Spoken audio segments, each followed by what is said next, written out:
विनेश फोगाट का जो पूरा सिनेरियो निकल कर सामने आया है उसके बाद पूरा देश शॉक में है कि आखिर 100 ग्राम क्या वाकई में इतने भारी पड़ सकते हैं।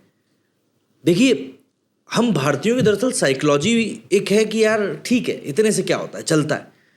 लेकिन गोरे इस बात को बिल्कुल नहीं मानते, और स्पेशली जब उनके सामने कोई भूरी चमड़ी आती है, कोई इंडियन आता है जो कि वहां पर जाकर जीत दर्ज कर सकता है, तब तो ये लोग बिल्कुल भी रिलैक्स नहीं करते हैं। ये बात हम सबको पता है। और विनेश फोगाट के साथ में जो हुआ है वो भी, मतलब ये तो नहीं कह सकते ये गलत हुआ है, लेकिन ऑब्वियस सी बात है जो रूल्स थे उनको शायद थोड़ा बहुत सोचा समझा जा सकता था। बहुत सारी चीज़ें हैं जो अभी विनेश फोगाट को लेकर निकल कर सामने आई हैं, जैसे कि इंडियन ओलंपिक संघ जो है उसकी तरफ से ये बयान निकल कर सामने आया है कि हम लोगों ने रात भर विनेश के साथ में सारे प्रयास किए, सारी कोशिशें करी, बट उसके बावजूद भी हम लोग वो चीज़ अचीव नहीं कर पाए जो चीज़ हम अचीव करना चाह रहे थे, और आखिर में 100 ग्राम वजन ज़्यादा ही रह गया। हमारे पास समय कम पड़ गया। 12 घंटे का वक्त मिला था इनको वजन कम करने के लिए, और वो वक्त इनके लिए कम पड़ गया। यकीन मानिए, रात भर विनेश ने इस चीज़ को लेकर मेहनत करी है, पसीना बहाया है, बट उसके बावजूद भी चीज़ें उस हिसाब से नहीं हो सकी जिस हिसाब से होनी चाहिए थी। एक मेडल जो कि भारत पूरी तरीके से डिजर्व करता था, एक मेडल जो कि नारी शक्ति का एक प्रमाण बन सकता था, वो कहीं ना कहीं मेडल भारत के हाथ से निकल गया। लेकिन इस मेडल के आने के पहले भारत में जिस प्रकार की राजनीति करी गई वो वाकई में शर्मसार कर देने वाली थी। विनेश के मेडल जीतने के पहले ही जिस तरीके से मोदी के मुंह पर तमाचा का पूरा एक नैरेटिव सेट कर दिया गया था, वो वाकई में बहुत ज़्यादा चिंताजनक है कि आखिर आप खेल को राजनीति के साथ में कैसे मिला सकते हो। काफ़ी तरह की बातें हुई, काफ़ी लोगों ने बोला, चाहे आप राहुल गांधी की बात करें, जयराम रमेश की बात करें, स्वरा भास्कर की बात करें, प्रकाश राज की बात करें। मैं नाम लेने जाऊंगा तो नाम कम पड़ जाएंगे शायद मेरे, मैं याद ही नहीं रख पाऊंगा, इतने लोगों ने कुछ बातें बोल दी थी। हालांकि विनेश फोगाट के इस आकस्मिक तौर पर बाहर निकलने के बावजूद भी ना सिर्फ नरेंद्र मोदी जी ने अपना पूरा सपोर्ट उनको एक्सटेंड किया, बल्कि अमित शाह जी ने कहा कि भाई वो एक विजेता के तौर पर ही भारत लौटेंगे और हमारा पूरा सपोर्ट उनको रहेगा। लेकिन भारत में जो एक नैरेटिव फैलाया जा रहा था कि नहीं यार, विनेश फोगाट के तो खिलाफ है ये सरकार और ये और वो, मतलब अभी जब मैं खबरें देख रहा हूँ सोशल मीडिया के ऊपर, तब तो कई लोग ये तक बोल रहे हैं कि ये तो एक षड्यंत्र किया गया है, पर्सनल सैबोटेज किया गया है ये विनेश के साथ में। ये एक अलग ही तरह की विकृत मानसिकता है जिसमें कि आप अपने ख्याल में कहीं का कहीं पहुंच जाते हो और सोचते हो कि जो चीज़ हम सोच रहे हैं बस वही सही है। देखिए, किसी भी देश के लोगों में जोश भर देता है जहां वहां के खिलाड़ी कोई एक गोल्ड मेडल जीत कर आता है, लेकिन जब किसी खिलाड़ी की जीत हार पर राजनीति होने लगे तो उससे ज्यादा दुर्भाग्यपूर्ण कुछ नहीं हो सकता। विनेश फोगाट के अच्छे प्रदर्शन की कामना पूरा देश कर रहा था, लेकिन यह नहीं पता था कि यदि वो जीती तो इसे भारत सरकार की हार के रूप में प्रचारित किया जाएगा। अब जबकि विनेश की ओलंपिक में अयोग्यता घोषित हो चुकी है तो राजनीतिक टीका टिप्पणी की बाजी पूरी की पूरी उल्टी पड़ चुकी है। और यकीन मानिए, मैं खुद भी यही सोच रहा था कि अगर विनेश जीत जाती है तो इनकी पूरी की पूरी टूल किट तैयार बैठी हुई है। ये वाकई में और भी ज़्यादा डिसअपॉइंटिंग होता। विनेश के डिस्क्वालिफिकेशन पर भी जो राजनीति की जा रही है वो भी कम खतरनाक नहीं है। विनेश के साथ जो हुआ उससे तो देश को केवल एक गोल्ड मेडल हाथ से निकल गया है, पर उनके नाम पर हो रही राजनीति उन लाखों मेडल जीतने वालों का सपना देखने वालों के जज्बे को कमज़ोर कर देगा। और जाहिर सी बात है, इससे बुरा और कुछ भी नहीं हो सकता, क्योंकि आप हजारों युवाओं का मनोबल तोड़ने का काम कर रहे हैं। विनेश फोगाट अयोग्य क्यों घोषित हुई, इस बारे में अगर बात करें तो बुधवार को चौंकाने वाला पूरा एक घटनाक्रम हुआ था। विनेश फोगाट को ओलंपिक से अयोग्य घोषित कर दिया गया क्योंकि उन्हें महिलाओं की 50 किलोग्राम कुश्ती स्पर्धा के फाइनल से पहले ज़्यादा वजनी पाया गया, सिर्फ 100 ग्राम। विनेश ने ट्यूसडे को रात में इस कंपटीशन के लिए स्वर्ण पदक के लिए पहुंचने वाली पहली भारतीय बनने का एक नाम दर्ज कराकर इतिहास रच दिया था। ऑफिशियल स्टेटमेंट में कहा गया था कि आज सुबह उनका वजन करीब 150 ग्राम ज़्यादा पाया गया था। बताया जा रहा है कि विनेश ने रात भर अपना वजन कम करने की कोशिश करी, लेकिन वो 50 किलो के अंदर नहीं आ पाई। रात भर की थकान ने विनेश फोगाट को सुबह मतलब पूरा बेसुध कर दिया और वो बेहोश हो गई। इसके बाद उनको अस्पताल में भर्ती भी कराया गया। डिहाइड्रेशन दूर करने के लिए उनको सलाइन की बोतल तक चढ़ाई गई। यूनाइटेड वर्ल्ड रेसलिंग के नियमों के मुताबिक यदि कोई एथलीट वजन माप में भाग नहीं लेता है या असफल हो जाता है तो उसे प्रतियोगिता से बाहर कर दिया जाता है और बिना रैंक के आखिरी नंबर पर रखा जाता है। भारतीय प्रतिनिधिमंडल ने फोगाट को वजन मानदंड पूरा करने के लिए एक्स्ट्रा टाइम देने की थोड़ी गुजारिश भी करी, लेकिन उनके आग्रह को बिल्कुल कहीं से कहीं तक भी एक्सेप्ट किया नहीं गया।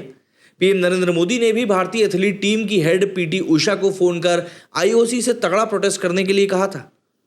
विनेश के सेमीफाइनल मैच जीतते ही राजनीतिक बयानबाजियां शुरू हो चुकी हैं। अचानक पीएम मोदी के खिलाफ मीम्स बनने की शुरुआत हुई, मानो विनेश ने जापानी खिलाड़ी को नहीं बल्कि पीएम मोदी को ही हरा दिया। एक मीम जो सबसे ज्यादा वायरल हो रहा था उसमें पीएम मोदी की फोटो के साथ उनकी आवाज में विनेश फोगाट से फोन उठाने का रिक्वेस्ट किया जा रहा था। गौरतलब है कि हर पदक जीतने वाले को पीएम मोदी फोन करके बधाई दे रहे थे। कई पत्रकार भी अपील करने लगे थे कि विनेश पीएम मोदी को फोन नहीं उठाना चाहिए या फोन पर मुंहतोड़ जवाब देना चाहिए। लोकसभा में नेता प्रतिपक्ष कांग्रेस नेता राहुल गांधी ने इस मौके को अपनी राजनीति चमकाने का एक मौका मानकर आनंद फानंद में केंद्र की नरेंद्र मोदी सरकार को टारगेट करने की कोशिश भी करी। विनेश को बधाई देते हुए राहुल गांधी ने सोशल मीडिया वेबसाइट एक्स पर एक टॉन्ट कसते हुए लिखा कि जिन्होंने भी विनेश और उसके साथियों के संघर्ष को झुठलाया, उनकी नीयत और काबिलियत तक पर प्रश्न चिन्ह खड़े किए, उन सभी को जवाब मिल चुका है।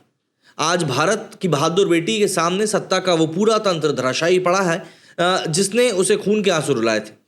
चैंपियंस की यही पहचान है, वो अपना जवाब मैदान में देते हैं। बहुत शुभकामनाएं विनेश, पेरिस में आपकी सफलता की गूंज दिल्ली तक साफ सुनाई दे रही है। राहुल गांधी के इस तंज को आसानी से समझा जा सकता है। पूर्व ओलंपियन और पहलवानों के प्रोटेस्ट का हिस्सा रहे बजरंग पुनिया ने भी केंद्र की एनडीए सरकार पर खूब तंज कसे। बजरंग ने एक्स पर लिखा कि ये लड़की अपने देश में लातों से कुचली गई थी, ये लड़की अपने देश में सड़कों पर घसीटी गई थी, ये लड़की दुनिया जीतने वाली है मगर इस देश में सिस्टम से हार गई।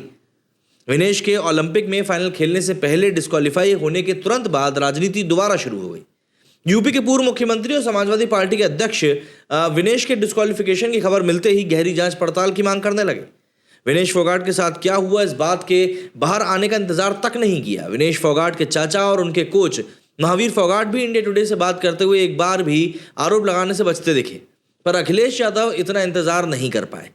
अखिलेश यादव लिखते हैं कि विनेश फोगाट के फाइनल में ना खेल पाने की चर्चा के टेक्निकल कारणों की गहरी जांच पड़ताल हो और सुनिश्चित किया जाए कि सच्चाई क्या है और इसके पीछे की असली वजह क्या है। विजेंद्र सिंह जो बॉक्सिंग करते थे पहले, ओलंपिक गेम्स में भी जा चुके हैं। कुछ दिन कांग्रेस नेता रहने के बाद आज की तारीख में बीजेपी के साथ हैं। उनका कहना है कि विनेश को अयोग्य ठहराया जाना भारत के खिलाफ साजिश है। हालांकि बजरंग पुनिया ने मैच होने के पहले ही बीबीसी को दिए एक इंटरव्यू में वेट घटाने को लेकर चिंता भी जताई थी। विनेश फोगाट के नाम पर राजनीति करने वाले अपने फायदे के लिए एक खिलाड़ी को मोहरा बना रहे होते हैं। विनेश को जब भी जरूरत पड़ी भारत सरकार ने आगे बढ़कर उनकी मदद करी, चाहे वो वीजा का मामला हो या उनके ओलंपिक दल में शामिल होने की बात हो। हर बार विनेश की बात पर सरकार ने गौर किया। खुद विनेश ने पेरिस जाने से पहले इसके लिए खेल मंत्रालय और भारत सरकार को एक्स पर पोस्ट लिखकर धन्यवाद भी दिया था।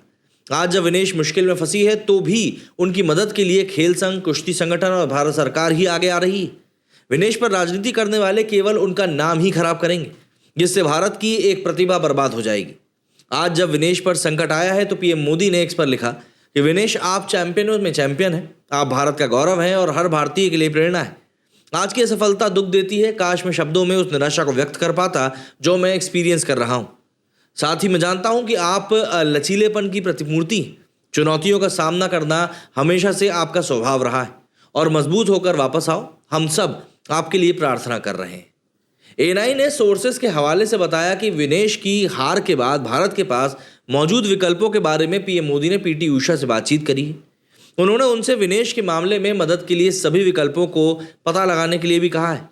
उन्होंने पीटी उषा से यह भी आग्रह किया कि अगर इससे विनेश को मदद मिलती है तो वे अपनी अयोग्यता के संबंध में कड़ा विरोध भी दर्ज करा सकते हैं। हमारे बुजुर्ग दरअसल हमेशा से कहते आते हैं कि किसी भी खुशी के लिए नकारात्मक खुशी हमें नहीं रखनी चाहिए। मसलन कि अगर हम किसी चीज़ में जीत रहे हैं तो हमको सामने वाले को उसके पहले ही नीचा नहीं दिखाना चाहिए कि देख मैं जीत रहा हूं और तू हार रहा है। देखा जा रहा था कि पूरे देश में एक तबका ऐसा था जिसको विनेश के मेडल जीतने से ज़्यादा खुशी इस बात की थी कि पहलवानों ने कुश्ती संघ के पूर्व अध्यक्ष बृजभूषण शरण सिंह और पीएम नरेंद्र मोदी को धूल चटा दी। ऐसे लोगों की खुशी के चलते ही देश की एक कहीं ना कहीं होनहार बेटी को नजर लग गई। दरअसल आजकल देश में नरेंद्र मोदी के विरोध में कुछ लोग इस तरह अंधे हो चुके हैं कि तथ्यों को समझे बिना ही विरोध करना शुरू कर देते हैं। अभी विनेश फोगाट ने डिस्क्वालिफिकेशन होने के पीछे किसी भी साजिश होने की बात कही ही नहीं है, कुछ बताया ही नहीं गया है, लेकिन उसके पहले ही देश में लोगों ने साजिश के संबंध में गंद आने की बात शुरू कर दी। समझना चाहिए कि विनेश का अयोग्य हो जाना देश का नुकसान है, क्योंकि देश ने एक ओलंपिक मेडल खो दिया है, एक मौका खो दिया है जो वो दुनिया के सामने रख सकते थे।